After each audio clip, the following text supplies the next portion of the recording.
આરટીઈના form ભરવા માટેની તારીખ છે એ બહાર પડી ગઈ છે. એટલે કે જો તમારે તમારા બાળકને ધોરણ 1માં આરટીઈ અંતર્ગત પ્રવેશ મેળવવા માંગતા હો તો 4 એપ્રિલ 2026 થી 17 એપ્રિલ 2026 સુધી આરટીઈના ઓનલાઈન ફોર્મ ભરવાની શરૂઆત થઈ જશે. એટલે કે 4 એપ્રિલથી 17 એપ્રિલ વચ્ચે તમે આરટીઈના ઓનલાઈન ફોર્મ ભરી શકશો.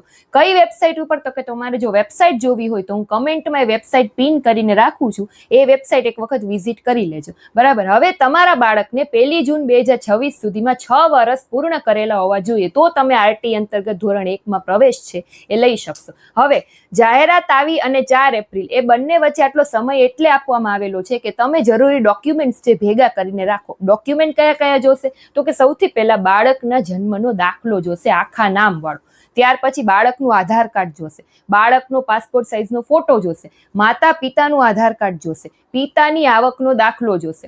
ત્યાર પછી રહેઠાણનો પુરાવો, એમાં આધાર કાર્ડ હશે, ચૂંટણી કાર્ડ હશે કે લાઇટ બિલ હશે, કોઈ પણ 3માંથી હશે તો રહેઠાણ પુરાવા તરીકે ચાલશે. ત્યાર પછી જો તમે તમારા બાળકને આંગણવાડી 2 વર્ષ માટે કરાવેલું હોય તો એ આંગણવાડીનું સર્ટિફિકેટ જોશે. પછી પાન કાર્ડ જો તમારી પાસે હોય તો એ પાન કાર્ડ જોશે. ત્યાર પછી માતા પિતાની સહીનો નમૂનો જોશે. હવે જો તમે રિટર્ન ફાઇલ કરતા હો એટલે કે ઇન્કમટેક્સ રિટર્ન ફાઇલ કરતા હો તો છેલ્લા વર્ષનું ઇન્કમટેક્સ રિટર્ન જોશે.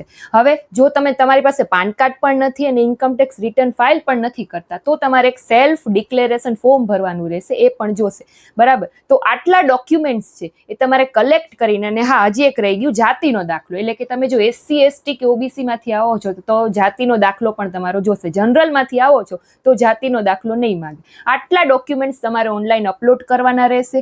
એટલે ફોર્મ ભરવાનો સમયગાળો છે 4 એપ્રિલથી શરૂ થવાનો છે. તો એની પહેલા જે લોકોને આરટીઈ અંતર્ગત ધોરણ 1માં જે બાળકને પ્રવેશ મેળવવાનો છે આટલા ડોક્યુમેન્ટ્સ છે તૈયાર કરીને રાખજો. બરાબર. ઓનલાઈન ફોર્મ ભરવાની વેબસાઇટ છે હું કમેન્ટમાં પિન કરીને રાખું છું, એક વખતે ચેક કરી લેજો. Thank you.